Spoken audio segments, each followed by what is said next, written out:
Hi hello నమస్తే అండి అందరికీ. అందరూ ఉన్నారు, అందరూ బాగున్నారు అనుకుంటున్నాను. సో చూసారు కదా, ఏంటి పైన మట్ట కట్టుకొని తిరుగుతున్నారు అనుకుంటున్నారా?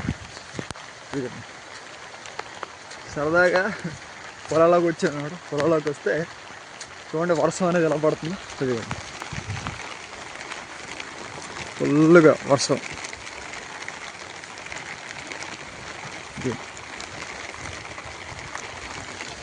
సో ఇదన్నమాట పరిస్థితి. సో ఏది ఎలా ఉపయోగపడుతుంది అనేది మనం కూడా చెప్పలేం, కానీ ఖచ్చితంగా ఉపయోగపడుతుంది అనమాట. సో ఈ మట్ట పాడైపోయింది కదా అనుకుంటే ఈరోజు నాకు ఉపయోగపడేది కాదు. సో అదనమాట, దేన్ని కూడా తక్కువ అంచనా వేయకూడదు, ఓకేనా? అది టైం వచ్చినప్పుడు దాని విలువ అనేది మనకి ఖచ్చితంగా తెలుస్తుంది. సో ఇప్పుడు ఈ మట్ట లేకుంటే కనుక ఖచ్చితంగా నేనైతే ఇప్పుడు వర్షంలో నానపోయేవాడిని అనమాట. సో అది వీడియో నచ్చితే లైక్ చేయండి, అలాగే మన ఛానల్ అయితే సబ్స్క్రైబ్ చేసుకోండి.